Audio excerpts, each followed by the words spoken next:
meeting is being recorded. Bonjour, merci à tous pour votre présence et pour votre intérêt dans ce webinaire qui a été organisé par la DRIETS dans le cadre du plan régional d'insertion des travailleurs handicapés. Juste quelques mots avant de démarrer. Merci de bien vouloir vous renommer si vous n'êtes, vous renommer avec votre nom, votre prénom et le nom de votre structure. Donc, en allant dans l'onglet participants, trouvez votre nom dans l'onglet spectateurs et en cliquant sur plus, vous avez l'option renommer. Vos micros sont désactivés. Si vous le souhaitez, vous pouvez au cours des échanges, vous pourrez lever la main et nous pourrons vous permettre d'activer votre micro. Nous vous proposons de privilégier pour les questions-réponses l'onglet questions-réponses qui se trouve en bas de votre écran Zoom. Vous pouvez cliquer sur cet onglet questions-réponses et nous transmettrons vos questions aux intervenants. Comme nous attendons 150 personnes, ce système permettra à la fois de répondre aux questions de façon plus fluide et peut-être plus organisée.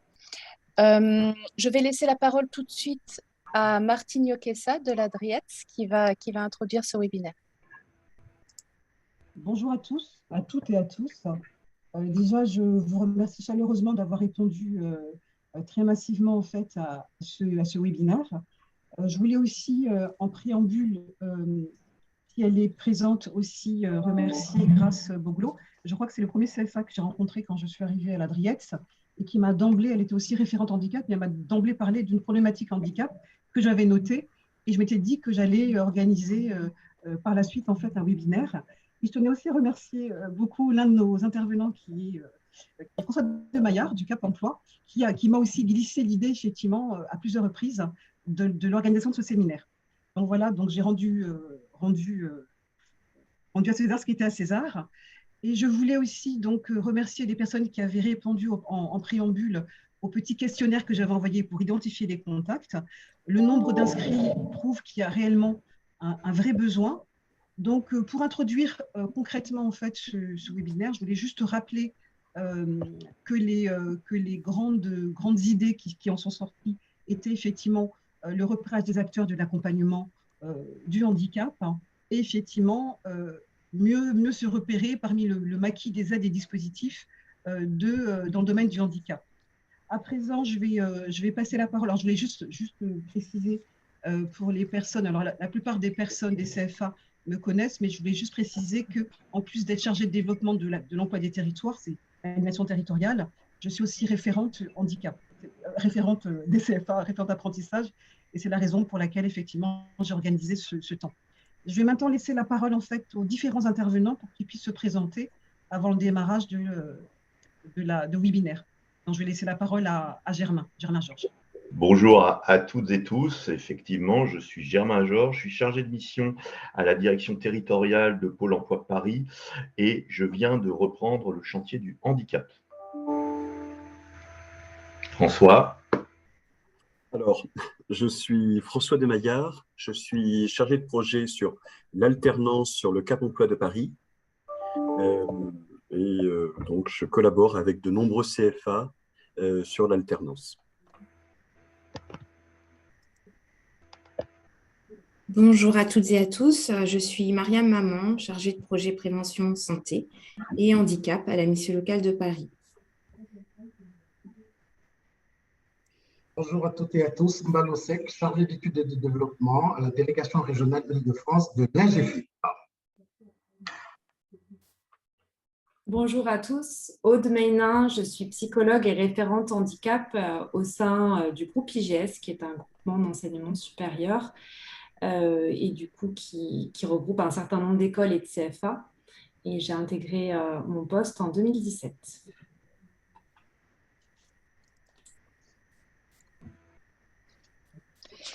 Merci. Donc, merci à tous. Nous allons pouvoir démarrer. Donc, ce webinaire est organisé en 3 temps. Un premier temps de présentation des acteurs de l'accompagnement des personnes en situation de handicap. Suite à ce temps, vous pourrez il y aura un temps de questions-réponses. Une deuxième séquence consacrée à une présentation des aides et dispositifs mobilisables en apprentissage. Donc, nous aurons aussi un temps de questions-réponses à l'issue de cette séquence. Et puis, un troisième temps qui sera consacré à la présentation de cas pratiques, des illustrations d'accompagnement réussi en apprentissage. Et là, vous aurez donc 3 cas pratiques qui seront présentés avec des temps d'échange à la fin de chacun. Donc, nous allons démarrer par ce premier temps, les acteurs de l'accompagnement des personnes en situation de handicap. Et je vais laisser la parole tout de suite à Monsieur Georges de Pôle emploi. Donc, je lance le bal. Je ne vais pas vous présenter Pôle emploi parce que je crois que vous connaissez. Vous rappelez peut-être simplement que Pôle emploi Paris, c'est 15 agences, c'est 1500 collaborateurs et on accompagne un peu plus de 10 000 demandeurs d'emploi bénéficiant d'une obligation d'emploi, ce qui représente à peu près 6% des demandeurs d'emploi qu'on accompagne sur Paris. Alors, avant de vous préciser l'offre de services destiné à vous aider, peut-être rappeler deux contextes, 2 éléments de contexte extrêmement forts. D'abord, sur l'apprentissage et la formation, vous savez que Pôle emploi est un opérateur majeur de la formation au niveau national et au niveau régional.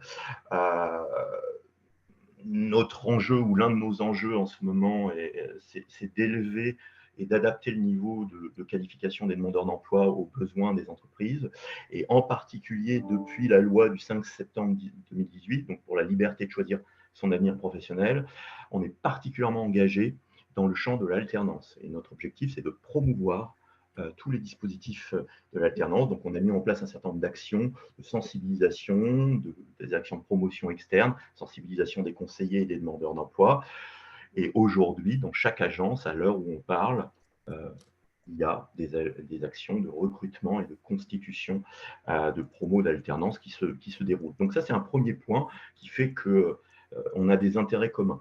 Le deuxième point de contexte, qui lui est plus récent, depuis octobre sur Paris, et c'est un mouvement national, nous sommes engagés dans un processus de rapprochement avec nos amis de Cap Emploi, visant à mettre en œuvre une offre de services intégrée entre Pôle emploi et Cap Emploi. L'idée, c'est de proposer plus de services, des services au bon moment et des services simplifiés aux demandeurs d'emploi bénéficiant d'une obligation d'emploi. Donc, ça se réalise et ça se concrétise très directement par la création de lieux uniques d'accompagnement animés par une équipe mixte de conseillers Pôle emploi et de chargés de mission Cap emploi. Donc, vous, en tant que CFA, donc l'idée, c'est de simplifier l'offre de services auprès des demandeurs d'emploi, mais aussi de simplifier l'offre de services auprès des entreprises et auprès de vous, les CFA, parce que vous aurez beaucoup moins d'interlocuteurs que d'habitude, ça sera plus simple pour vous.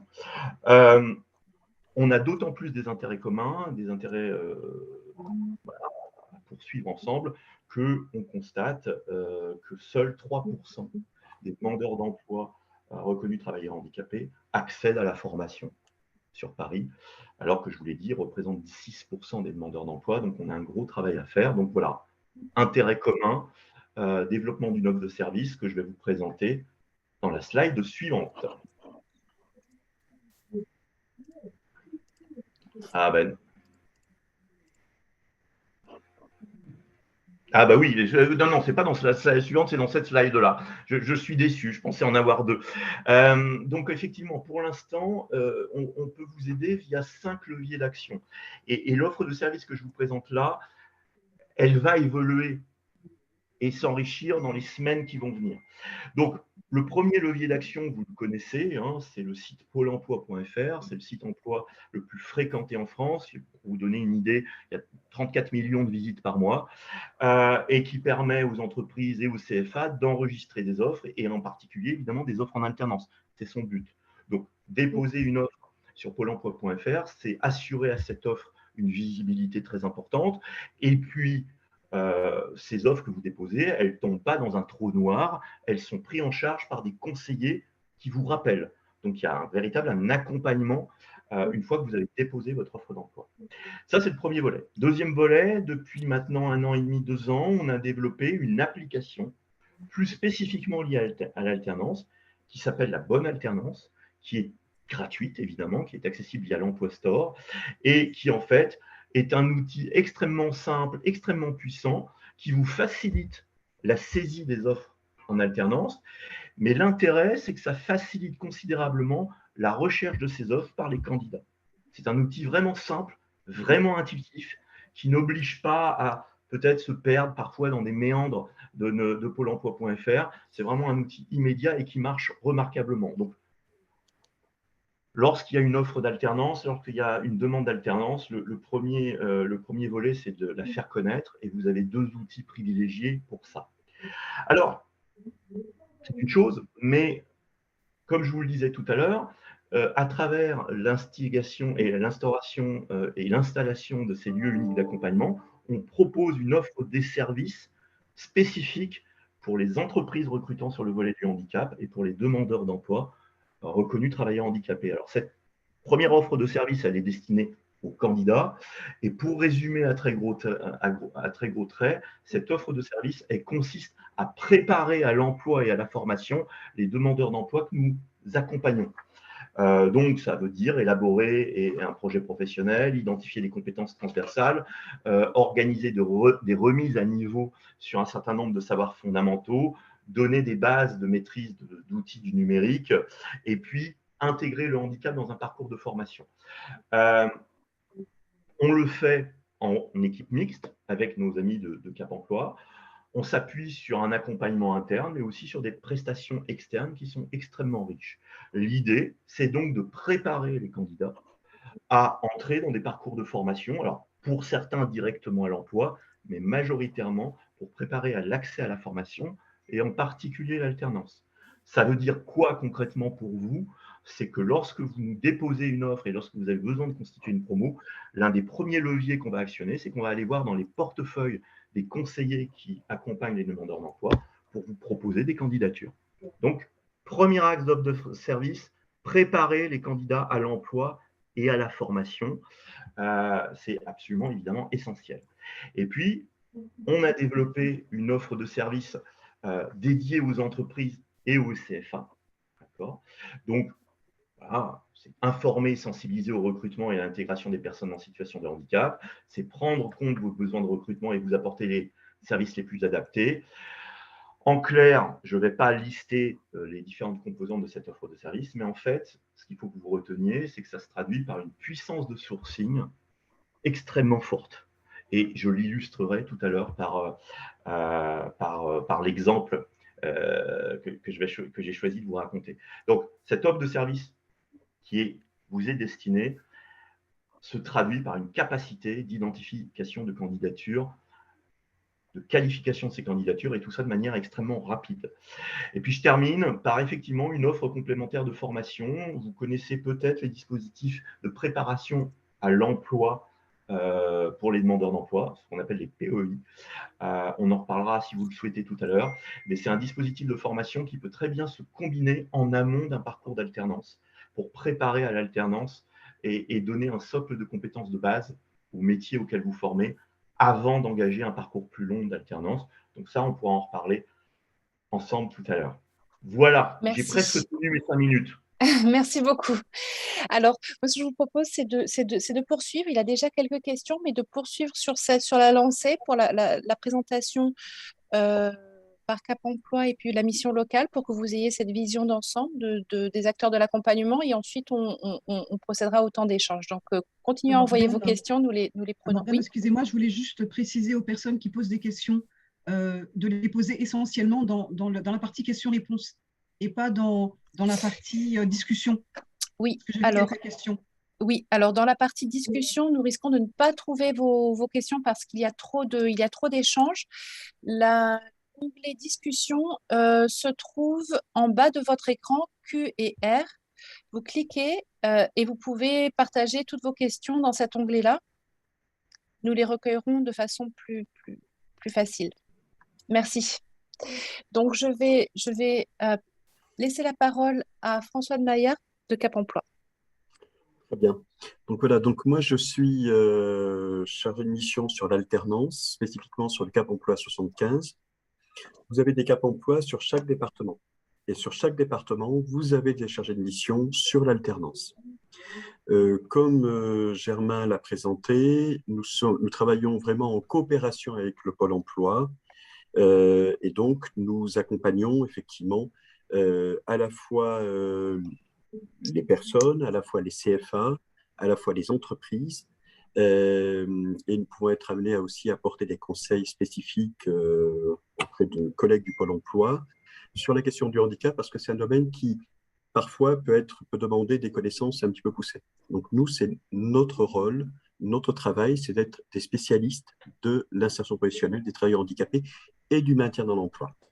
Donc, comme je le précise, voilà, sur les missions d'accompagnement, on va accompagner effectivement sur toute la partie d'accès à l'emploi, notamment effectivement préparation de projets et intervention, donc mise en relation avec les CFA, et également placement en entreprise et démarche d'intégration. S'il faut adapter un poste, en tant que référent handicap, bien sûr, on peut mettre en place ces actions, mais également, nous, on peut vous aider, soit vous en apportant des conseils, soit vous accompagnant dans la démarche. Deuxième chose, tout au long du contrat, on a un service maintien dans l'emploi et à tout moment, on peut le mobiliser pour des personnes en situation de handicap. Donc, une personne qui, au bout de 8 mois, rencontre une difficulté, reconnu travailleur handicapé ou pas, vous aurez un service qui peut vous aider à rechercher des solutions. Et si la personne fait le choix d'être reconnu travailleur handicapé, vous serez accompagné par un conseiller du Cap Emploi pour mobiliser les aides et réfléchir aux solutions à mettre en œuvre. Alors, quels sont les publics concernés ? Ce sont les personnes donc, qui sont bénéficiaires de l'obligation d'emploi, c'est-à-dire principalement avec une reconnaissance de la qualité de travailleur handicapé ou RQTH. Également, d'autres publics, pension d'invalidité, allocation des handicapés, sont aussi des titres. Alors, avec la RQTH, donc la reconnaissance de la qualité de travailleur handicapé, il n'y a pas de limite d'âge sur l'apprentissage. Dernièrement, en tout cas cette année, moi j'ai des personnes qui ont intégré des contrats en apprentissage qui ont 55, 57 ans. Donc, pas de limite d'âge avec une RQTH. Je ne parle pas des autres titres. Reconnaissance qui était travailleur handicapé. Voilà. Et nous, à peu près la moitié des alternants ont plus de 30 ans. Pour les employeurs, on va intervenir auprès de tout type d'employeurs, publics, privés, quelle que soit la taille, des entreprises qui ont des accords, souvent les très grandes entreprises, ou des petites entreprises qui ont un salarié. Je vous propose de passer à la slide suivante. Voilà. Donc, concrètement, qu'est-ce que nous allons faire ? Nous allons apporter des conseils sur les situations de handicap et les solutions de compensation. Il faut parfois échanger avec la personne et c'est parfois un petit peu difficile d'aborder le sujet. Nous, on peut intervenir en soutien de vos échanges avec les personnes, c'est-à-dire vous pouvez m'adresser à une personne et me dire j'aimerais avoir un échange concernant cette personne. Moi, je peux la contacter, échanger avec elle. C'est comme ça que je collabore avec différents CFA. Parfois, les personnes ne vous donneront pas ou hésiteront à vous dire des besoins de compensation parce qu'ils ont peur que ça fasse un petit peu trop. Nous, on a cette technicité pour les mettre en place et ça rassure les personnes et ça peut rassurer les référents des CFA et ça peut rassurer aussi les entreprises. On peut mobiliser aussi des aides et mesures de l'AGEFIP. Certaines sont à votre main, la plupart, pour acheter un fauteuil ergonomique, par exemple, mais il y a certaines mesures qui ne seront pas à votre main, par exemple, des mesures d'expertise que j'exposerai tout à l'heure sur le handicap, par exemple, ce qu'on appelle les prestations d'appui spécifiques. Et pour ça, je collabore avec les référents handicap des CFA. On a une mission très importante, c'est la mission de placement chez des CFA qui m'adressent des candidats. Et bien, parmi nos réseaux d'employeurs, on va les présenter, soit à travers des books, soit à travers la gestion d'offres, soit à travers des candidatures spontanées. Alors, c'est des volumes qui sont, en tout cas, l'année dernière, on a eu 120 alternants placés. Voilà, donc c'est un service complémentaire qu'on vous apporte pour placer des personnes. Et donc, n'hésitez pas à m'adresser les candidatures de personnes reconnues travailleurs handicapés. On fait aussi, bien sûr, on va aussi accompagner l'employeur avec vous sur la mise en place des solutions.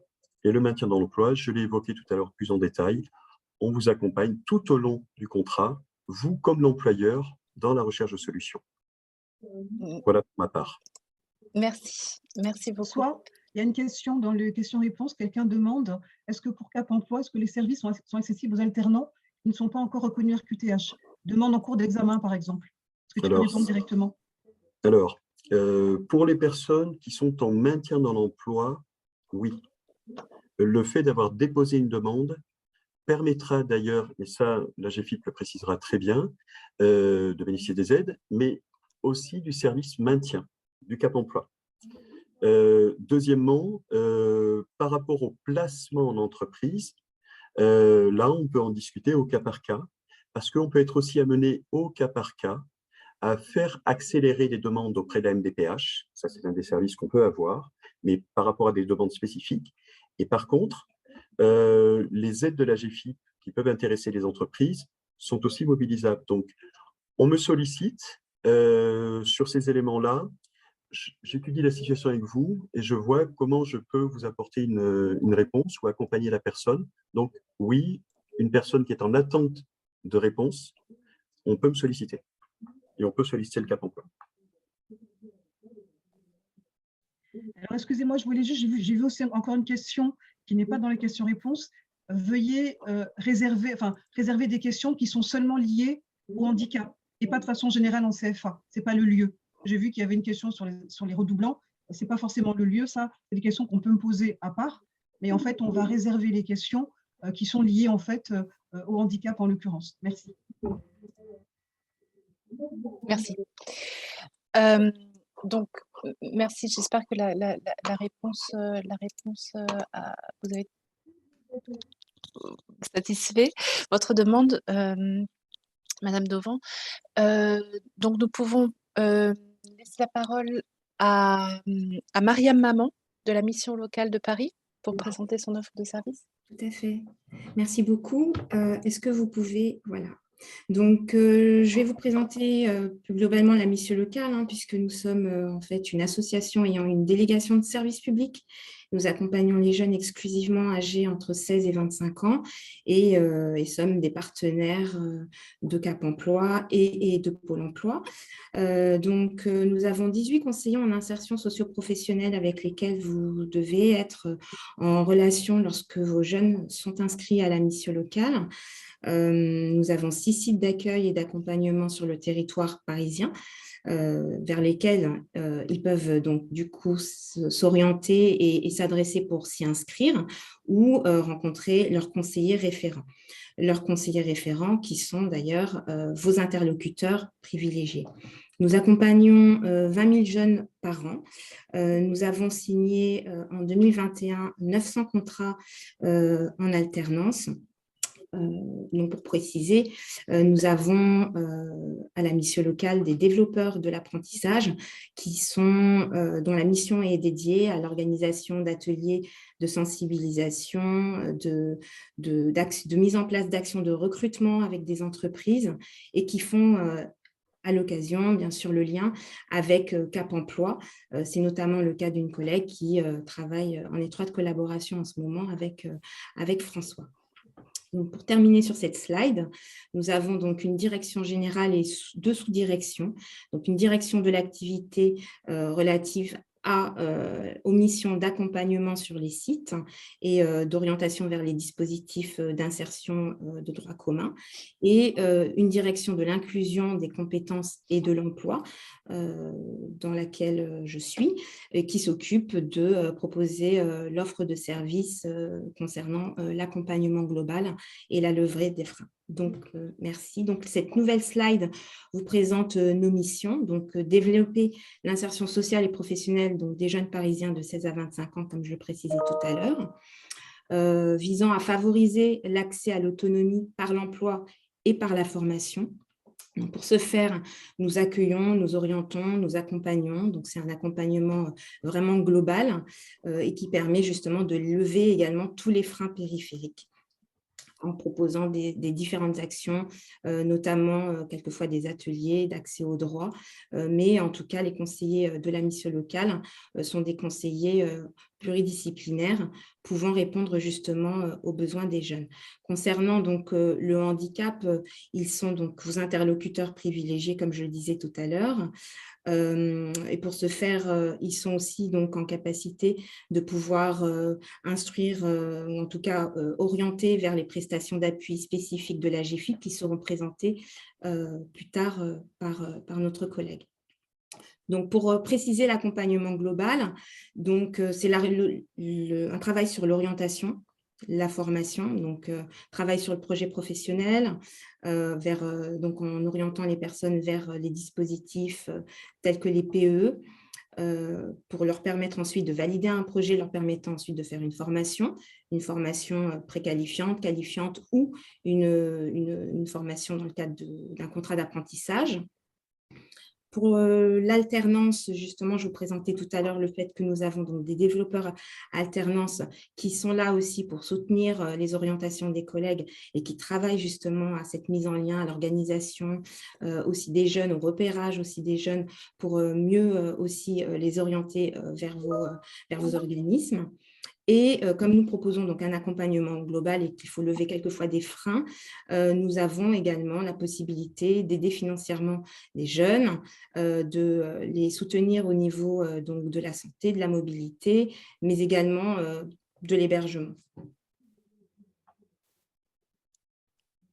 Donc, concernant les situations de handicap plus spécifiques, donc en fait, nous sommes en partenariat avec Cap Emploi, avec qui nous avons une convention de partenariat, et plus récemment avec d'autres acteurs dans le cadre d'une convention qui s'appelle la convention SPE-MDPH, Service public de l'emploi et de la MDPH, et qui nous permet en fait de pouvoir croiser nos données, avoir des interlocuteurs clairs pour pouvoir travailler ensemble à une meilleure orientation et à pouvoir répondre aux besoins des jeunes.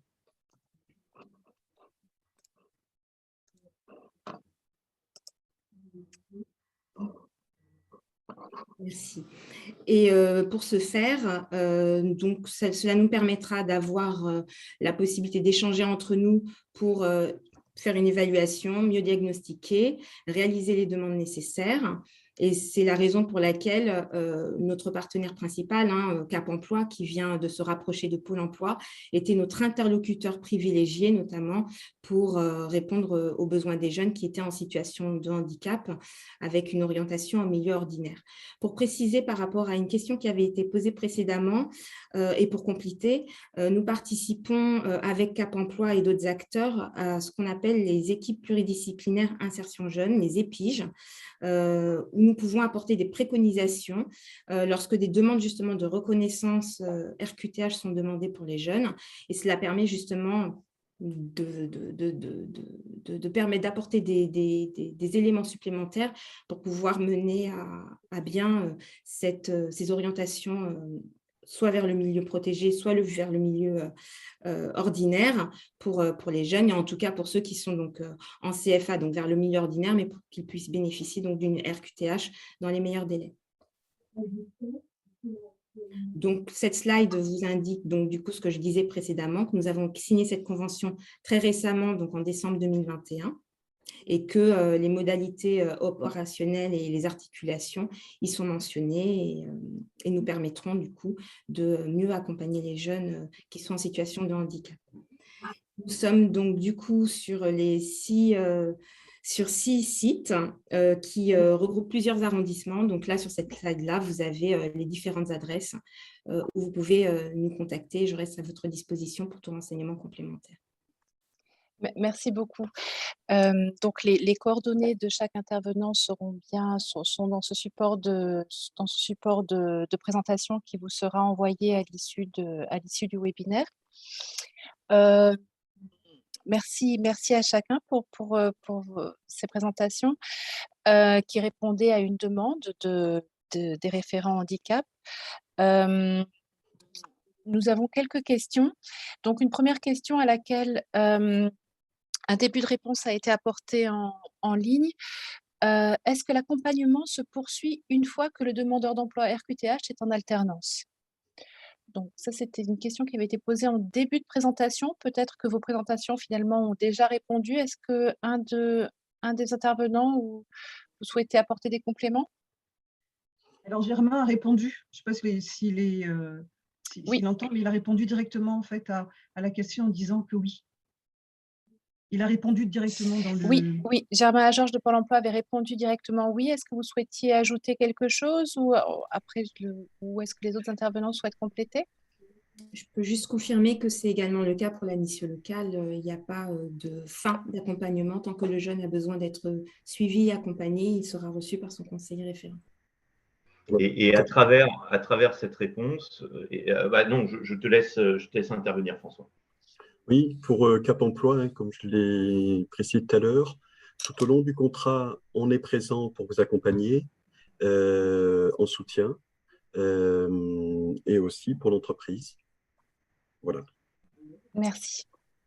Et moi, je voudrais simplement ajouter que c'est justement la force, à travers la réponse à cette question, c'est la force de nos offres de services intégrés, c'est-à-dire qu'on propose un accompagnement amont et on propose un accompagnement aval, effectivement.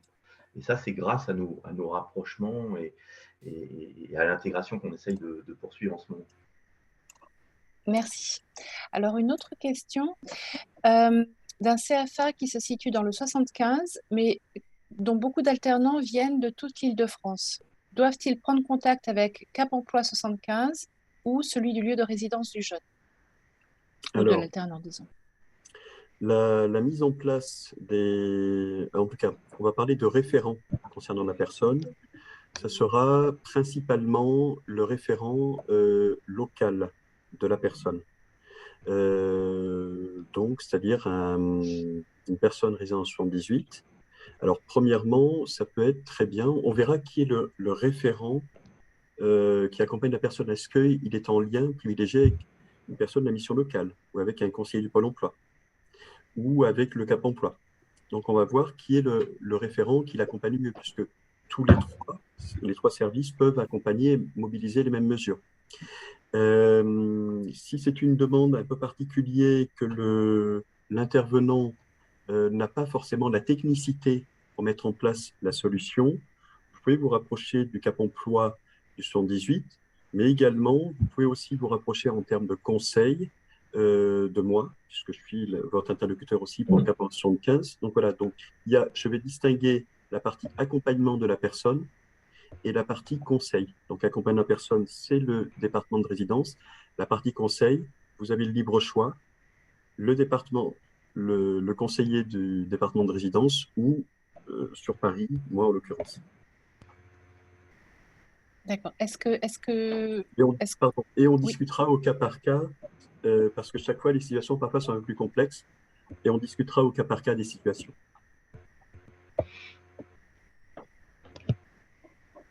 Bon, apparemment, la réponse a répondu à la question. Une question qui était quand même assez en lien, est-ce que l'ensemble des actions et services évoqués est développé en région? Donc, peut-être pour clarifier, est-ce que vous souhaitez répondre? Pour Pôle emploi, oui, absolument, tout à fait. Alors, selon des rythmes parfois différents et avec des adaptations aux réalités locales, mais oui, bien sûr, ce que j'ai expliqué a une portée nationale.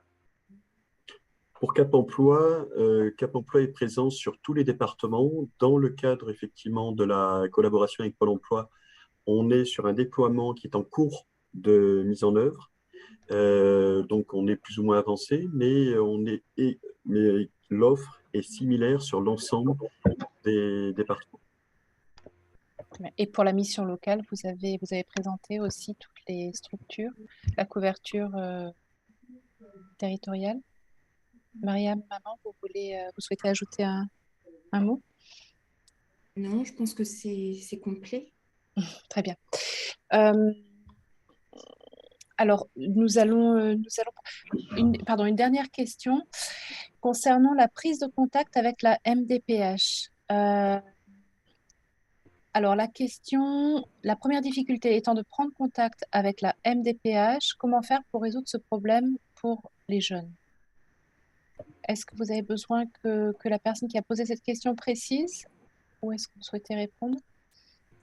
Je pense, oui, peut-être une précision. Pourquoi prendre contact avec la MDPH?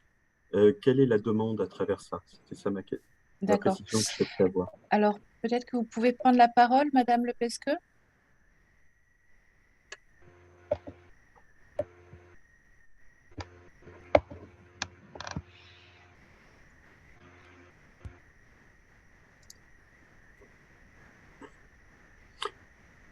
Bonjour.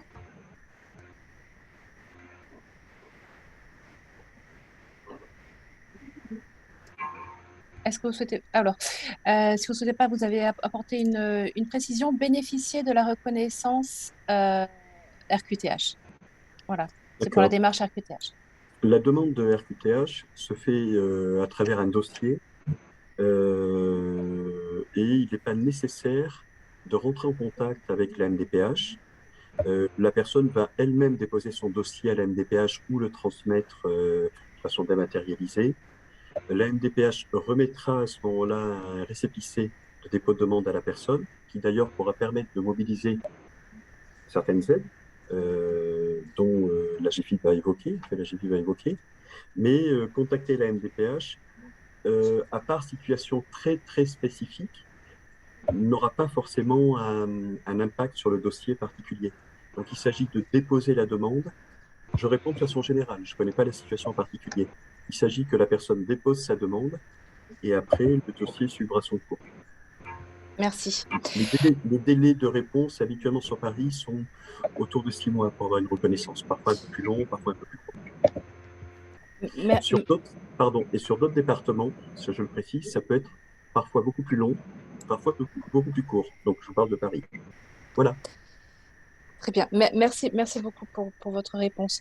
Nous allons enchaîner. Vous avez évoqué justement les aides et dispositifs. Donc, après ce premier tour d'horizon des acteurs de l'accompagnement, nous passons à la séquence, la deuxième séquence concernant les aides et dispositifs en apprentissage et les ressources qui sont à la disposition des référents handicap, des CFA, justement pour mobiliser ces aides et ces dispositifs.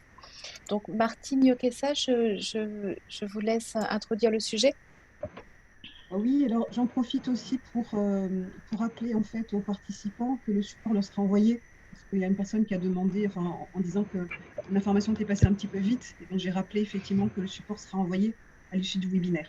Et je voulais juste en profiter aussi pour passer au-delà du handicap, pour informer à l'avance que dans deux mois, je pense, on allait mettre en place un webinaire donc, pour les CFA, pour leur présenter l'offre de services du service public de l'emploi élargie, donc pas que Cap emploi, mission locale et Pôle emploi, mais voilà, parce qu'en fait, on s'est rendu compte qu'il y avait beaucoup de questions et quelquefois de la méconnaissance de ces acteurs, de la part notamment des nouveaux CFA. Donc, fin de la parenthèse. Donc, moi, ça ira assez vite, hein, parce que je pense que vous connaissez absolument tous l'aide exceptionnelle de l'État au recrutement des apprentis. Ce que je voulais juste préciser, c'est qu'effectivement, cette aide était, en fait, le délai de signature était le 30 juin. Donc, je précise bien le délai de signature, parce qu'encore beaucoup de CFA s'imaginent, j'ai encore reçu un mail d'un CFA ce matin, qui disait aux entreprises qu'il fallait que le démarrage se fasse avant le 30 juin. C'est pas du tout ça. Il faut que la conclusion du contrat se fasse le 30 juin 2022 au plus tard, en sachant que l'exécution, c'est-à-dire le démarrage, peut se faire postérieurement. Donc le 30 juin, la date de conclusion de l'aide. Donc ça, c'est ce que je voulais préciser. Donc je précise aussi, parce que c'est aussi l'objet de beaucoup de questions de la part de CFA, l'aide est vraiment en fait, a lieu vraiment pour la première année d'exécution du contrat, pas la deuxième ni la troisième. Donc ça, c'est vraiment important à savoir. Juste une petite précision, si un jeune est rupturant, est en rupture de contrat et qu'il trouve une autre entreprise, il est en première année, l'employeur suivant peut bénéficier également de l'aide, mais c'est des cas qui sont suivis avec beaucoup de précision par l'ASP et par le ministère de l'Emploi pour pas qu'il y ait d'abus par rapport à ça. Donc, 30 juin 2022, la signature du contrat, en sachant que le démarrage peut être postérieur. L'aide se limite à la première année d'exécution du contrat d'apprentissage. Et pour les employeurs qui sont éligibles à l'aide unique, ça peut se poursuivre. Ce n'est pas le cas de tous les employeurs. Alors après, donc, pour les jeunes préparant un diplôme du CAP ou Master 2, alors on a dit jeunes, on dit souvent jeunes. Évidemment, là on parle de handicap, donc c'est toutes les personnes qui sont éligibles au contrat et pas seulement les jeunes, on précise. Donc voilà, on vous a mis en lien effectivement un guide qui est sorti en novembre 2021 pour préciser effectivement, donc c'est assez bien fait je trouve, où en fait on reprécise les critères de l'aide exceptionnelle et puis les schémas entre le moment effectivement où la personne signe son contrat et en fait et l'aide par l'ASP. Alors je vous invite aussi à lire et à relire le précis de l'apprentissage. C'est pas noté ici, mais c'est sorti en septembre 2021 et c'est vraiment un document de référence de façon globale pour l'apprentissage. Et j'en ai terminé, Morgane. Merci. Donc, Monsieur Mbalosek de la GFIP, vous avez la parole pour présenter les aides et dispositifs. Très bien, je vous remercie. Bonjour à toutes et à tous. Donc, Mbalosek de la GFIP, juste avant de quand même rentrer dans les aides et dispositifs, rappeler rapidement pour ceux qui ne le sauraient pas ce que c'est que la GFIP. D'accord ? Donc, la GFIP, c'est une association effectivement issue de la loi de 87 et qui a vocation à travailler à favoriser l'insertion, le maintien et l'évolution professionnelle des personnes en situation de handicap dans les entreprises du secteur privé.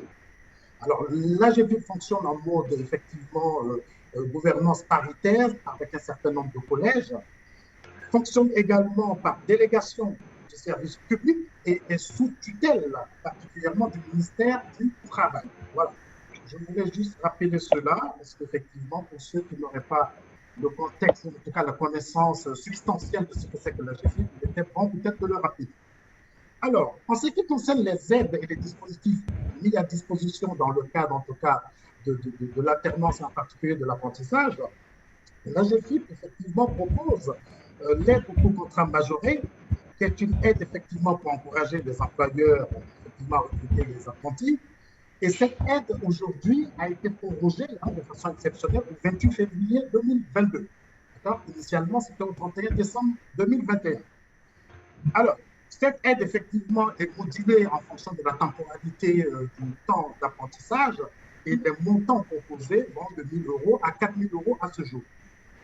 Un point important qui me paraissait quand même à évoquer, c'est la complémentarité de l'aide de la GFIP aux aides de l'État. D'accord ? Tout à l'heure, Mme Martine Yokessa parlait effectivement des aides de l'État, donc de 5 000 à 8 000 €. Et au niveau de la GFIP, vous avez des aides qui vont jusqu'à 4 000 €. D'accord ? Donc, les aides de la GFIP viennent compléter les aides de l'État, ce qui fait substantiellement une enveloppe auprès de 10 000, 12 000 € potentiellement. Voilà. On peut poursuivre si vous voulez bien. Alors, un panel assez large des aides et services mobilisables au niveau de la GFIP. Alors, j'ai tenté effectivement de faire un ramassis des aides de sorte à vous donner une certaine visibilité. En ce qui concerne les employeurs, dans le cadre de l'accompagnement, dans le cadre effectivement d'encourager les entreprises à recruter des apprentis, vous avez des aides, entre autres les aides à l'alternance, dont je viens de parler en l'occurrence, les aides au soutien à l'intégration et à la mobilité professionnelle, c'est une aide effectivement qui est dédiée aux entreprises pour effectivement leur permettre d'accueillir en tout cas des apprentis dans de bonnes conditions. Et puis vous avez l'aide à l'aménagement des situations de travail, qui est une aide assez particulière, souvent mobilisée, dont je vais vous parler un peu plus tard. Ensuite, en ce qui concerne les personnes de façon précise, donc les apprentis, vous avez un certain nombre d'aides qui peuvent effectivement leur permettre je dirais, de sécuriser, en tout cas, de suivre leur parcours de formation et particulièrement d'insertion. Alors, vous avez l'aide personnalisée au parcours vers l'emploi, qui est une aide à hauteur de 500 € qui permet effectivement de pouvoir s'acheter un ordinateur, de pouvoir éventuellement mobiliser une enveloppe pour acheter des vêtements, enfin, etc., etc. Et vous avez les aides individuelles à la compensation, dont je vais faire une focale à la slide suivante, et évidemment les aides exceptionnelles au parcours de formation. Pour les CFA, quelles sont les aides mobilisables? Donc là, on est directement aux prises avec vous. Vous avez la ressource handicap formation. Je vais en dire un mot. Vous avez la 2ASF, qui est désormais la nouvelle aide d'adaptation des situations de formation, anciennement ce qu'on appelait le surcoût pédagogique, qui est la nouvelle aide dans le cadre effectivement de la formation. Et évidemment, vous avez les prestataires d'appui spécifiques dont M. de Maillard va vous donner un exemple tout à l'heure. Et pour terminer, une offre qu'on vous propose, qui est l'offre du plan d'appui à la professionnalisation, donc de vous les acteurs CFA, pour effectivement monter je dirais, en puissance et en compétence sur le sujet. Alors, donc, comment mobiliser les aides en termes d'apprentissage et effectivement au niveau de la GFI? En premier lieu, pour faire une synthèse, vous avez les aides de l'État, d'accord? Donc, à partir effectivement de ce que Mme Yokosa a évoqué, mais vous avez également, bien entendu, des aides au niveau de l'OPCO, hein, évidemment, les 4 000 € dont vous avez dû entendre parler, bien évidemment. Alors, donc, vous avez effectivement ici, hein, dans cette slide, comment retrouver effectivement votre OPCO, et vous avez les guides effectivement des ressources en ce qui concerne l'apprentissage. Alors, pour mobiliser les aides de l'apprentissage, si je puis dire de façon schématisée, hein, donc vous avez effectivement une articulation qui se fait entre, premièrement, aller chercher le coût contrat majoré au niveau de l'OPCO, c'est la première intention, et en seconde intention, venir auprès de la GFIP chercher le complément.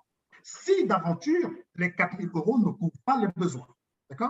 Donc, c'est comme ça que cela effectivement fonctionne. Mais pour compléter, pour venir chercher effectivement le complément auprès de la GFIP a mis en place et a conçu une grille d'évaluation des besoins, mais qui va au-delà de l'évaluation, qui vous permet, vous, en tant que référent handicap des CFA, d'avoir un outil, je dirais, de suivi, un outil de reporting, de suivi des apprentis.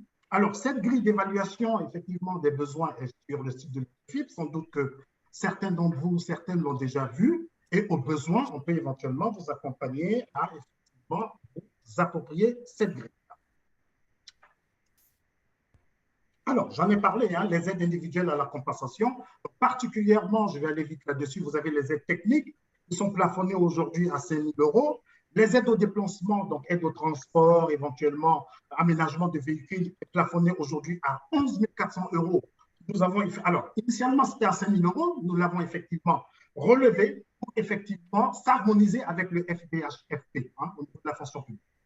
Et bien évidemment, vous avez les aides humaines en ce qui concerne les preneurs de notes, lecteurs, soutien spécifique, etc., qui est plafonné à hauteur de 4 000 € aujourd'hui. Voilà. Alors, voilà, la focale sur l'aide à l'adaptation des situations de travail. Donc, ça, c'est une aide dédiée et destinée aux entreprises. Donc, effectivement, vous, en tant que, référent handicap de CFA, c'est une aide que vous pouvez effectivement, suggérer, parce qu'il y a une méconnaissance, effectivement, hein, on s'en est aperçu, quelquefois, de nos aides. Cette aide permet effectivement d'adapter l'environnement de travail de l'apprenti. Et cette aide-là, effectivement, est financée, bien évidemment, par la GFIP. Donc, vous pouvez effectivement la mobiliser.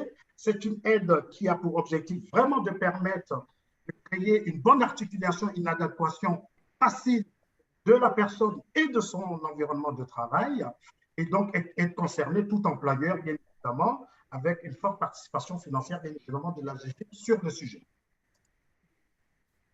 Alors, quels sont les autres dispositifs ou, en tout cas, éléments que la GFIP met à votre disposition, en tout cas, pour vous accompagner dans le cadre du parcours des apprentis? Vous avez les prestations d'appui spécifiques. Qu'est-ce que c'est que les prestations d'appui spécifiques?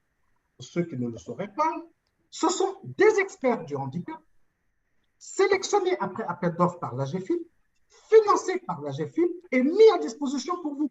D'accord? Dans le cadre de l'évaluation des besoins, dans le cadre de situations de risque de rupture et dans le cadre d'identification des techniques de compensation. Point important, ces prestataires d'appui spécifiques sont généralement mobilisés, pour ne pas dire carrément mobilisés, en passant par nos partenaires du service public de l'emploi. Donc, en l'occurrence, là, aujourd'hui, on a Cap Emploi, Mission locale et Pôle emploi. Les trois présents.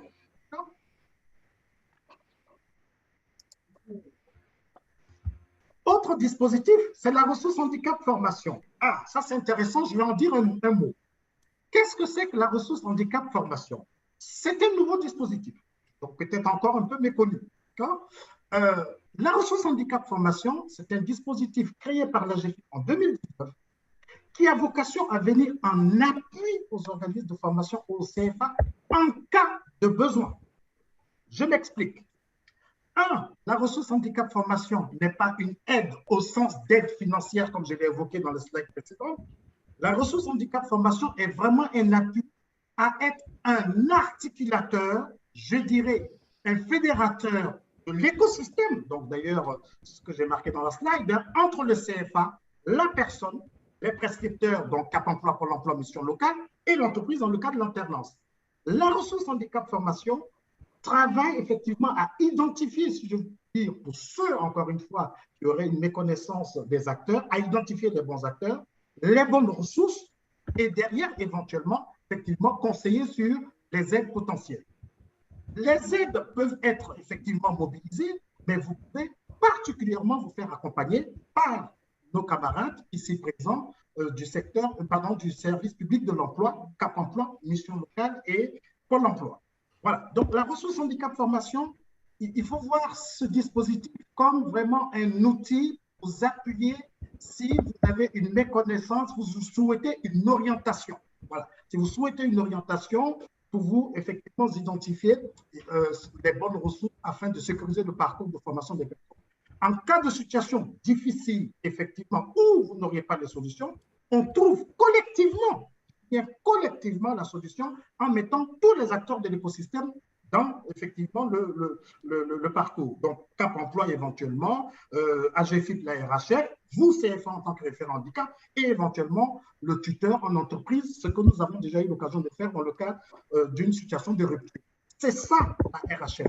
C'est vraiment un appui pour essayer de, je dirais, déminer des situations quelquefois difficiles. Et si pas besoin, il n'y a pas effectivement nécessairement besoin de solliciter la RHF. Encore une fois, qui est un appui, qui est un accompagnement et non une aide au sens d'aide financière en ce qui concerne l'AGEFIP. On poursuit, si vous voulez bien. Alors, dans le cadre du package, si je puis dire, du bouquet de services qu'on vous offre pour vous permettre de monter en compétence sur le sujet du handicap, l'AGEFIP, avec ses partenaires, a proposé ce qu'on appelle une offre régionale de professionnalisation. Et cette offre régionale, vous avez au niveau de l'AGEFIP le plan d'appui à la professionnalisation des acteurs qui est donc financé par l'AGEFIP, encore une fois, gratuit pour vous, distillé par notre prestataire Ariane pour vous permettre de monter en compétence sur le sujet du handicap. Donc, des sessions sont proposées sur, par exemple, l'approche globale du handicap, les différentes thématiques du handicap, donc j'entends thématiques cognitives, motrices, etc. Et bien évidemment, vous avez aussi une autre offre qui est celle du PRIT, notre partenaire derrière la DRIET, bien évidemment, qui est effectivement le travail au niveau des 14 capsules menées en étroite collaboration avec la GFIP. Sur ces 14 capsules, effectivement, vous avez matière, en tout cas, à vous permettre d'en compétence sur le sujet et vous pouvez vous en saisir de façon vraiment asynchrone et à votre rythme. Et troisième offre, pour terminer, c'est l'offre de défi métier, le CARIF OREF Île-de-France, qui propose un certain nombre d'ateliers, en particulier des ateliers sur légitimer son rôle de référent handicap ou maîtriser son rôle de référent handicap, etc., etc.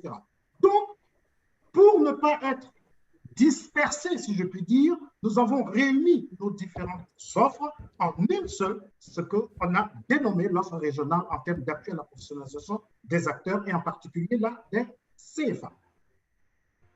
Merci. Voilà. Merci beaucoup pour toutes ces informations. Ne vous reposez pas tout de suite, il y a beaucoup de questions que votre présentation a suscitées.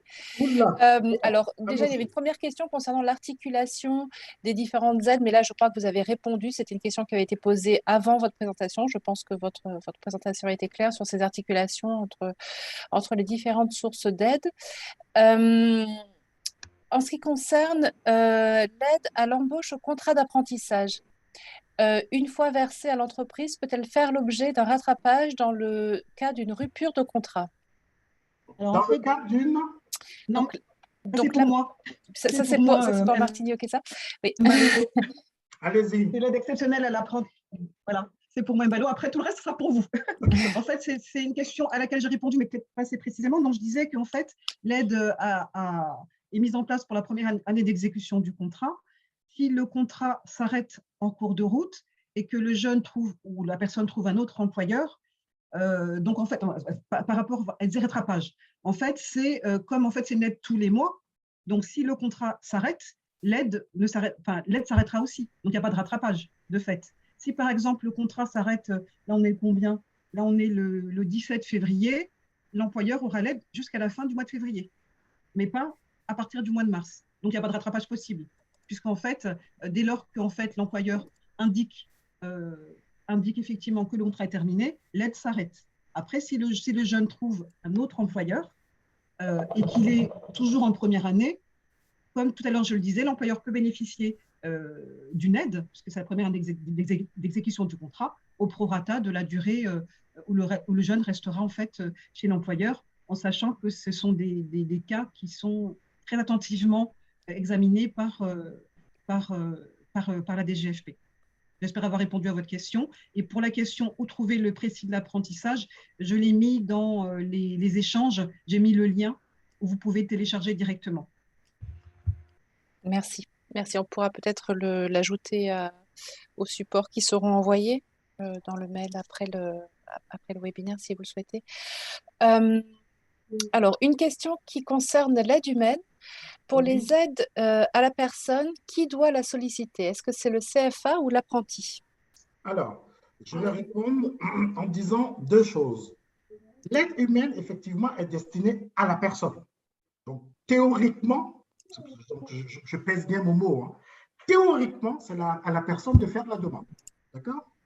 Il n'en demeure pas moins que le CFA peut faire la demande pour la personne et effectivement, l'engagement financier, effectivement, va être versé au CFA, évidemment, si c'est le CFA qui accompagne la personne. Pourquoi on le dit? Parce qu'au niveau de la GFIP, on s'est aperçu que quelquefois, les personnes qui étaient destinatrices de cette aide-là avaient du mal, d'une part, à monter le dossier, et d'autre part, effectivement, avaient une méconnaissance, effectivement, je dirais, du circuit.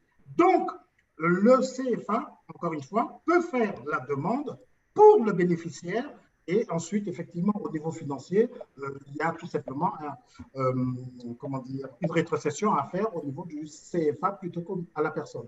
Voilà. D'accord. D'accord. Alors, pardon. Merci. Concernant les prestations d'appui spécifiques, oui. À partir de quel moment le référent handicap ne suffit plus pour évaluer les besoins?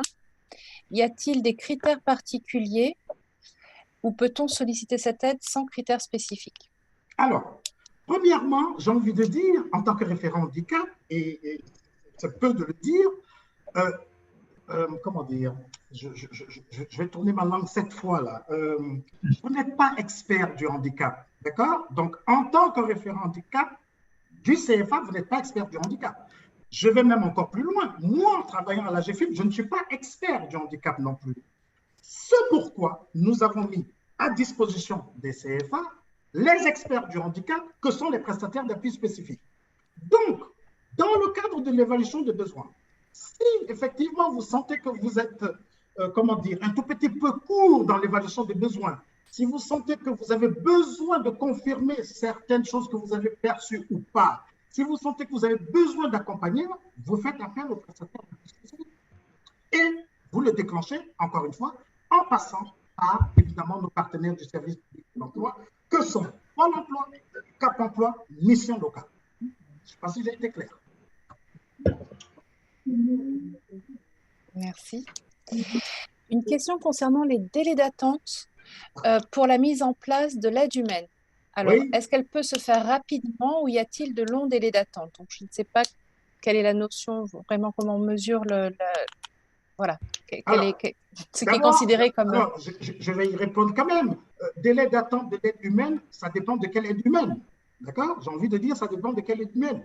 Les délais d'attente aujourd'hui, on s'aperçoit en particulier. Alors, une chose quand même importante à dire tout de suite, l'AGEFIP ne va pas chercher les prestataires d'aide humaine pour vous. Ça, on ne le fait pas. Vous faites la recherche de prestataires, vous envoyez les différents éléments nécessaires à l'étude des dossiers, donc j'entends les devis, etc. L'AGEFIP finance. En ce qui concerne les délais d'attente, effectivement, c'est de trouver le prestataire selon la typologie du handicap de la personne. Si on prend l'exemple de l'aide humaine, en particulier des interprètes de la langue des signes, aujourd'hui, il n'échappe à personne qu'il y a une pénurie en ce qui concerne les interprètes en LSF. Donc, le délai d'attente est extrêmement fort de ce point de vue. D'accord? Donc, ça, c'est déjà un premier exemple que je peux donner et ça dépend, encore une fois, de l'aide humaine effectivement sollicitée. Très bien. Merci beaucoup. Alors, il y a encore quelques… Oui, pardon? Non, non, je disais, je vous en prie. Il y a encore quelques questions très techniques qui sont posées concernant la mobilisation des passes, le passage d'un apprenti en première année chez un employeur A et puis qui décide d'un nouveau contrat chez un employeur B.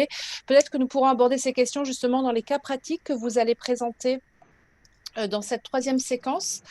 Et puis, je rappelle que vous avez les coordonnées de tous les intervenants pour poursuivre les échanges si nécessaire.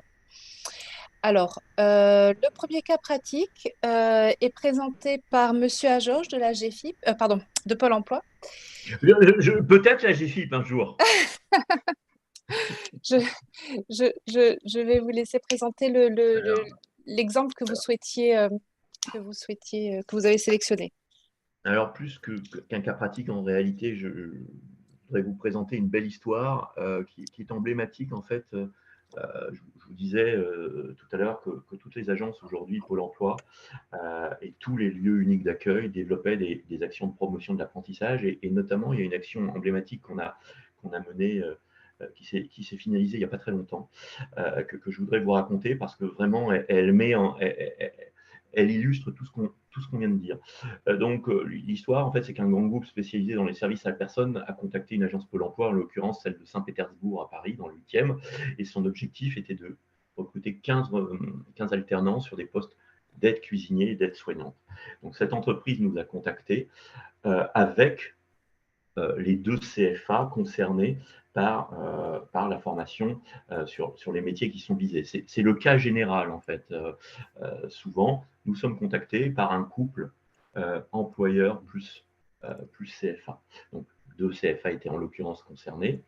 Donc, immédiatement, on a des conseillers spécialisés entreprises, hein, je l'ai évoqué tout à l'heure. Donc, immédiatement, on a organisé une rencontre avec l'employeur et pour définir, pour affiner la définition de poste et des profils au regard notamment des situations de travail et de l'intégration de la notion de handicap dans l'environnement professionnel.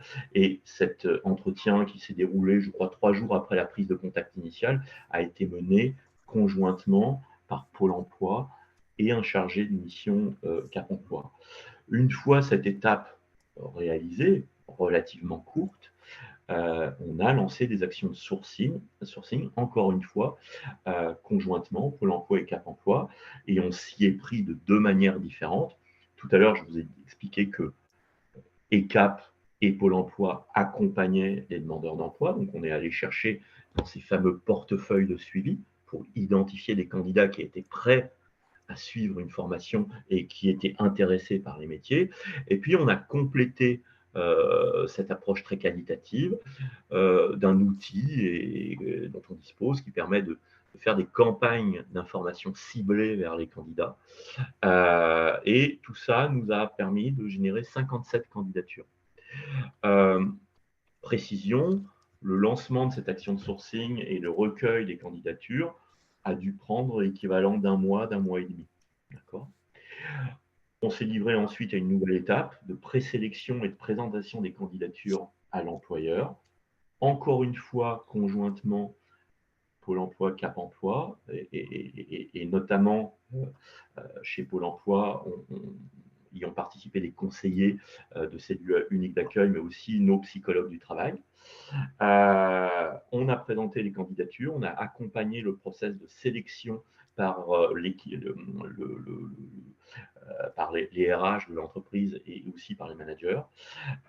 Et tout ça s'est traduit par un résultat qui est plutôt positif, alors que l'objectif était de recruter 15 alternants, finalement 25 ont été recrutés, et ce qui est déjà une bonne chose.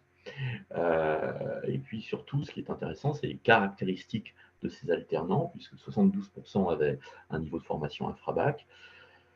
Ils avaient 48 ans de moyenne d'âge, et on sait qu'à Paris notamment, mais je pense que c'est vrai sur tous les territoires, les demandeurs d'emploi bénéficiant d'une obligation d'emploi sont en général plus âgés que la population générale, et ils avaient 28 mois d'ancienneté au chômage en moyenne. La durée totale de l'opération a avoisiné à peu près 4 mois entre la demande initiale couplée entreprise CFA et la décision de sélection des candidatures. Ensuite, s'est mis en place un process. Il y a eu quelques aides individuelles de compensation qui ont été instruites à travers les aides qui ont été présentées par la GFIP, mais là, j'avoue que j'ai moins suivi ce volet-là. Mais donc, le résultat des courses, c'est que grâce à l'aide conjointe Pôle emploi, Cap emploi, à l'offre de services intégrés qu'on est en train de déployer, grâce aux aides de la GFIP, on a pu, en un temps relativement court, mener une action de recrutement plutôt réussie. Et la phase de sourcing elle-même, sur les 4 mois, n'a pas duré si longtemps. Ce qui a duré évidemment longtemps, c'est la phase de présélection, les rencontres avec les entreprises, la phase de sélection, mais la phase de sourcing elle-même a été finalement relativement courte et on a su très bien identifier les candidats. Donc c'est une action emblématique parce que je pourrais vous en citer 6 ou 7 autres qui se sont déroulés récemment dans des secteurs extrêmement divers, par exemple le luxe, par exemple le numérique. J'ai moi-même pris en charge et organisé pris en charge le montage d'actions d'alternance sur les nouveaux métiers du numérique. Donc vous voyez, cette action emblématique, elle était centrée sur l'aide à la personne, mais elle concerne en réalité beaucoup de secteurs et beaucoup de métiers différents. Et Pôle emploi n'aurait probablement pas pu mener cette action de manière aussi efficace sans la complémentarité avec Cap emploi et ensuite les aides de la GFIP qui vous ont été présentées. Donc voilà la belle histoire que je voulais vous raconter pour vous dire que voilà, non seulement c'est possible, mais c'est possible de manière, on va dire, relativement fluide. Alors, toutes les actions ne se passent pas comme ça. Alors, il y en a certaines qui ont été évidemment plus compliquées, mais voilà un exemple qui me semble représentatif des actions qu'on mène. Merci beaucoup. Et puis qui illustre bien aussi la première partie, le premier temps de présentation concernant la complémentarité des acteurs et l'appui que vous pouvez apporter à tous les moments du parcours. Vous avez expliqué que le temps de sourcing était assez court, de 4 mois. Est-ce qu'il y a peut-être dans le travail que vous faites en amont, vous avez identifié qu'il y avait quand même un travail assez important qui était réalisé en amont de cette action de sourcing? Est-ce que c'est là finalement que se situe, quelles sont les conditions pour qu'une opération de recrutement soit réussie? Est-ce que c'est par rapport à ce travail amont? Je pense qu'effectivement, la base, mais ça n'a rien de spécifique à la problématique du handicap, c'est de définir clairement le besoin et les profils que l'on recherche. Donc, je fais bien la distinction entre le besoin final de poste et les profils des candidats. Là où il y a une spécificité et là où l'apport de Cap emploi est effectivement déterminant en appui de nos équipes, c'est d'intégrer la notion du handicap dans les questions d'environnement et de vie au travail. Donc, ça, c'est quelque chose de fondamental. Si on ne sait pas ce qu'on cherche, on a finalement relativement peu de chances de trouver. Ça, c'est une première condition. Deuxième, donc ça veut dire que cette phase d'analyse de poste et de précision du besoin est absolument essentielle. On ne peut pas en faire l'économie, même quand on veut aller vite. Et c'est bien souvent ce qui arrive. Hein. Souvent, on veut mettre la charrue avant les bœufs, donc cette étape est indispensable. Et ensuite, la deuxième condition qui est parfaitement illustrée dans cette action, c'est effectivement la complémentarité des acteurs, le fait qu'on travaille ensemble. Et en fait, dans cette opération, il y a 3 typologies d'acteurs réunis au même endroit qui sont intervenus. À l'origine, le conseiller entreprise Pôle emploi. Ensuite, les conseillers Pôle emploi chargés d'accompagner les demandeurs d'emploi. Et évidemment, le chargé de mission Pôle emploi. Et j'allais dire que là, on a tous les ingrédients qui se marient parfaitement. Et là, on est tombé sur un contexte extrêmement favorable dans une agence qui a pris ces sujets à bras le corps. Mais ça sera le cas de toutes assez rapidement. Et donc voilà les 2 conditions qui me semblent essentielles. Vraiment un travail d'analyse du besoin et aussi de l'environnement, notamment du poste, et ensuite la complémentarité entre acteurs. Merci beaucoup. Merci pour cette présentation, cette illustration. François de Maillard de Cap Emploi, vous avez préparé un exemple concernant la prestation d'appui spécifique sur laquelle il y a eu plusieurs questions suite à la présentation de M. Mbalosek de la GFIP. Donc, je pense que votre présentation est attendue. Je vais vous laisser la parole tout de suite pour… Très bien. Donc, voilà, donc je vais relater une situation sur laquelle je suis intervenu. C'était une personne qui recherchait un BTS support à l'action managériale. Elle rencontrait des difficultés dans la prise de notes et dans les travaux écrits et également dans la lecture, notamment en raison de troubles de dyslexie, donc de troubles cognitifs. En fait, il y avait quelques imprécisions. La personne n'arrivait pas très bien à situer ses difficultés et moi également, je n'arrivais pas très bien à situer ses difficultés. Donc, ce que j'ai fait, j'ai envoyé cette personne sur une prestation et donc, que ce soit le Cap Emploi, le Pôle emploi ou la mission locale, on envoie directement les personnes sur le prestataire sans passer par la GFIP. Donc, la GFIP a défini qui étaient les acteurs et les finance directement, donc à définir un cahier des charges. Il va y avoir des prestations qui vont être sur l'évaluation de la situation de handicap, sur la définition des besoins de compensation et sur l'accompagnement de la personne en formation, alors soit dans la recherche, soit en formation ou en emploi. Quand je dis recherche, c'est recherche d'emploi. Donc là, ce que j'ai fait pour cette personne, j'ai mis en place une demande de prestation d'appui spécifique sur le handicap cognitif, donc lié à la dyslexie avec notre partenaire Retravailler. À ce moment-là, la personne a été reçue. Il y a eu une évaluation faite par un psychologue spécialisé dans ce domaine et il s'est avéré qu'il y avait plusieurs éléments qui étaient nécessaires pour réussir sa formation et son emploi, parce que c'était bien sûr la prise en compte globale de la situation. Il y avait besoin d'un preneur de notes parce que la personne, finalement, cette personne-là ne pouvait pas faire deux choses à la fois, c'est-à-dire entendre et écrire. Il y avait une difficulté. Donc, un preneur de notes a été préconisé. Il y a eu également du matériel qui a été préconisé, un logiciel de dictée vocale et un logiciel de correction orthographe qui ont été préconisés. Puis après, on a mis en place les solutions. Et puis, j'ai mobilisé aussi ce prestataire pour qu'il accompagne la personne sur la recherche d'emploi, parce que la personne avait besoin aussi de structurer sa recherche d'emploi. Elle avait une petite difficulté d'organisation. Donc, bien, la personne a eu régulièrement des rendez-vous avec le prestataire. C'était une fois tous les 15 jours où il y avait un point et une stratégie de recherche d'emploi qui a été mise en place. Et puis, quand la personne est rentrée en contrat d'apprentissage et en entreprise, le CFA a bénéficié des conseils du prestataire. Puis après, ça s'est déroulé très facilement. On a mis en place les aides humaines qui vont être abordées un peu plus en détail ensuite. Et les choses ont suivi leur cours. Et moi, je suis toujours à distance, m'assurant qu'il n'y ait pas de difficultés particulières et je me tiens à disposition des différents acteurs. Les prestations d'appui spécifique, juste un petit point, et j'en aurais fini.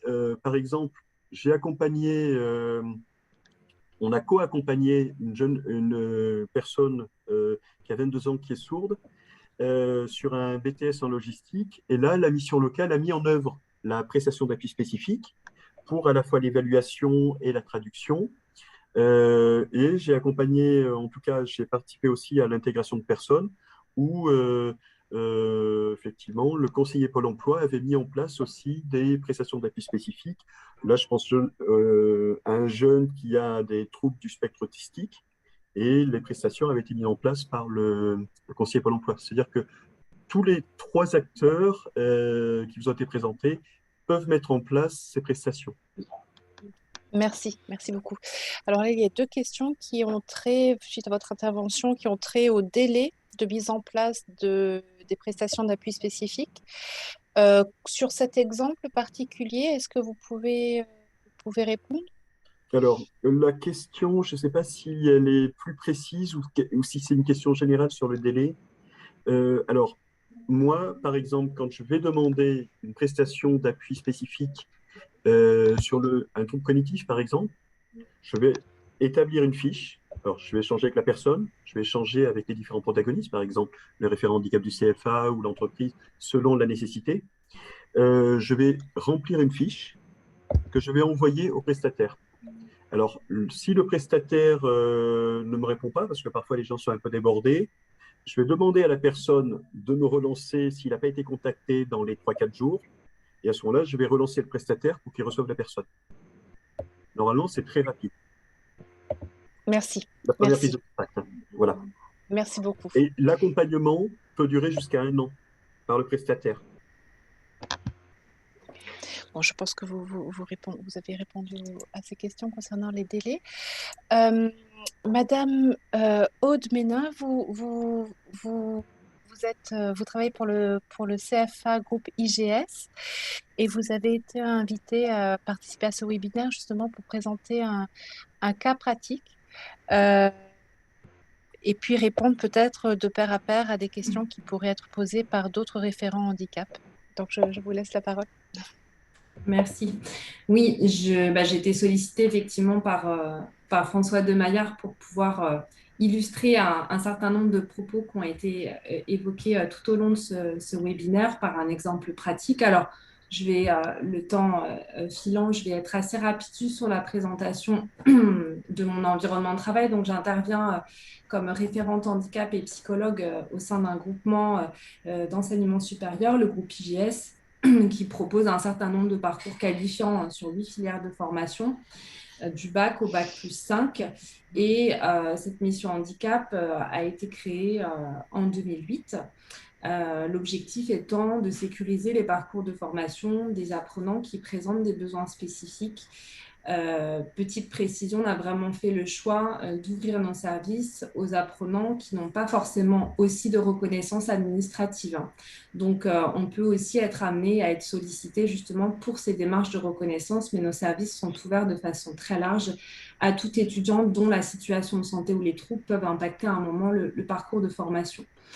Donc 3 grandes missions et des missions d'accueil et d'information en amont de l'entrée en formation afin qu'on puisse évaluer au plus tôt les compensations à prévoir sur le parcours, l'accompagnement tout au long du parcours de formation dans la mise en place des actions de sensibilisation, des aménagements pédagogiques ou organisationnels à prévoir et puis évidemment comme tout référent handicap, une mission de sensibilisation à destination aussi bien des apprenants de notre campus parisien, de nos entreprises partenaires, puisqu'on a évidemment aussi, on fonctionne avec des entreprises qui accueillent nos alternants en contrat, et également auprès de nos équipes pédagogiques qu'on essaie de sensibiliser de façon régulière sur toutes les thématiques autour de l'inclusion et du handicap.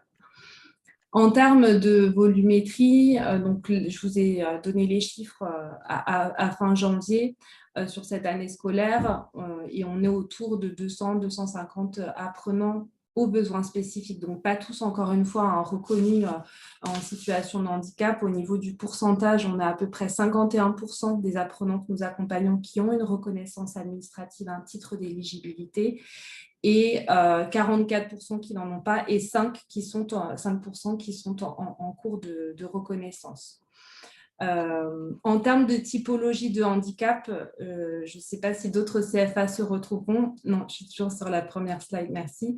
On a une grosse partie de nos apprenants, à peu près un quart, qui présentent des troubles de l'apprentissage. Donc, on en a parlé ce matin, dyslexie, dyspraxie, dysorthographie, dysphasie parfois, et aussi un gros quart pour des problématiques de maladies chroniques ou invalidantes impactant la fatigabilité, parfois la présence en cours. Voilà. Et donc, au niveau de la volumétrie plus globale sur notre campus, au sein du groupe IGES, campus parisien, on accueille 8500 alternants. Donc, le cas pratique que je souhaitais vous présenter illustre justement une problématique de troubles dyslexiques, de la même façon que François de Maillard le présentait juste avant.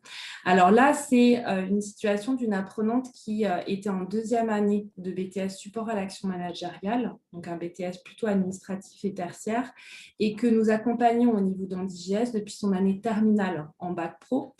Donc, c'est vraiment aussi un contexte, il y a une question dessus, d'évolution des besoins. C'est-à-dire qu'il y a un certain nombre de besoins qui avaient été identifiés pour son année terminale, donc avec des répercussions sur tout ce qui est de ces troubles 10, sur tout ce qui a trait à la mise à l'écrit, tout ce qui est rédactionnel, mais également prise de notes en cours, lecture et compréhension écrite.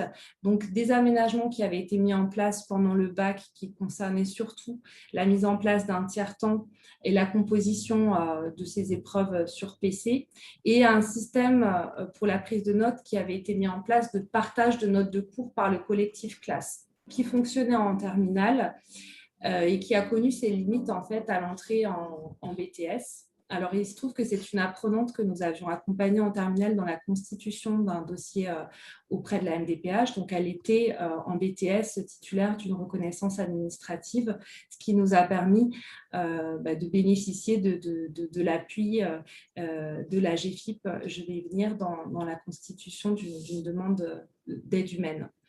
Donc, en 2e année de BTS, on s'est rendu compte que le système de partage de notes via les délégués de classe notamment ne fonctionnait pas. Il y avait un delta important entre la terminale et le BTS en termes d'attendu pédagogique, et d'où ce besoin justement d'une aide complémentaire et de la mise en place d'un preneur de notes. Donc, on n'est pas passé par une passe, par une prestation d'appui spécifique telle qu'elle nous a été décrite par M. de Maillard, justement parce que le besoin apparaissait clairement. Du fait de notre accompagnement sur les 2 années antérieures, on connaissait très bien cette apprenante et on a très vite identifié que c'était l'aide qui allait être nécessaire, ce qui nous a permis d'aller directement, une fois l'identification du besoin faite, de solliciter l'appui du Cap Emploi justement dans l'identification de l'enveloppe AGFIP et de l'aide qui répondrait le mieux à cette demande-là. Donc là, en l'occurrence, c'est l'aide humaine à la compensation du handicap, donc l'enveloppe de 4 000 € qu'a évoqué tout à l'heure M. Sec, qui a été sollicitée. Et donc, le Cap Emploi nous a permis de cibler l'enveloppe AGFIP qui répondra mieux à ce besoin, et aussi nous a apporté des conseils dans la constitution de ce dossier. Et je reviens à une question qui a été posée tout à l'heure. C'est sûr que c'est une aide à la personne et que l'apprenant pourrait la mobiliser seule.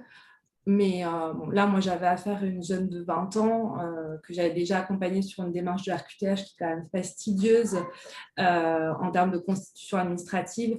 Là, c'est pareil, il y a un certain nombre quand même de dossiers et d'éléments de preuve à fournir. Donc, on l'a évidemment accompagnée de façon étroite avec l'aide aussi et les conseils du Cap Emploi dans la constitution de cette demande. Le traitement par la GFIP, il a été de mémoire à peu près de 3 semaines à 1 mois, une fois la demande déposée. Après, je sais qu'on peut aussi, Monsieur Sec pourra peut-être confirmer, mais on peut aussi solliciter quand on voit un délai de traitement un peu long via la RHF, en tout cas solliciter la GFIP pour solliciter un traitement un peu plus rapide compte tenu de l'urgence du besoin. Et donc, dès lors que l'accord AGFIP a été donné, on a on a sollicité et cherché un preneur de notes. Donc, là, gros besoin sur ce volet-là. On parlait tout à l'heure des interprètes LSF, mais on rencontrait également beaucoup de difficultés à identifier des prestataires compétents sur de la prise de notes. Donc, il se trouve que là, on a pu identifier un interlocuteur, un travailleur indépendant pour la mise en place de cette prise de notes. Et l'étape suivante a donc été de pouvoir calibrer ce besoin, puisqu'on a une enveloppe financière de 4 000 €, toute une année scolaire qui doit être couverte. Donc, on a procédé à une réunion pluripartite, en fait, avec l'apprenant d'une part, le prestataire de prise de notes d'autre part et les responsables de formation, qui a pu nous guider dans le choix des matières qui semblaient les plus pertinentes parce qu'elles nécessitaient plus de contenu textuel, plus de prise de notes. Certaines matières l'étant beaucoup moins, typiquement des matières de bureautique, on sait qu'il n'y aura pas besoin nécessairement d'une aide humaine sur ces matières. Et cette réunion a aussi permis de calibrer aussi et de renvoyer auprès du prestataire des éléments plus pratiques et matériels sur le besoin de l'apprenant. Est-ce qu'il avait besoin plutôt de prise de notes dactylo, manuscrite? Quels étaient les éléments qui seraient importants et parlants pour le bénéficiaire? Donc, une fois cette réunion mise en place et calibrée, on a ensuite enclenché l'accompagnement et cette aide humaine sur l'emploi du temps de cette apprenante. Et ce qui est important aussi, c'est qu'il y ait évidemment un suivi dans le temps de cette aide humaine, des besoins de réajustement parfois. On avait pu identifier certaines matières qui pouvaient nous apparaître a priori pertinentes pour la prise de notes et finalement pas, et d'autres matières au contraire où on a dû réajuster et mettre en place le preneur de notes. Donc ce suivi, évidemment, il est fait dans le temps avec le prestataire et avec l'apprenant.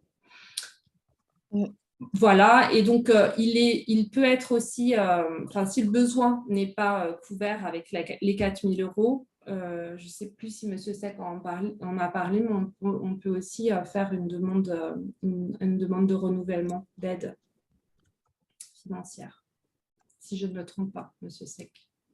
Alors, merci beaucoup. On va peut-être laisser M. Voilà votre réponse, tout à fait. Courte et claire. Merci beaucoup. Merci à tous pour vos interventions.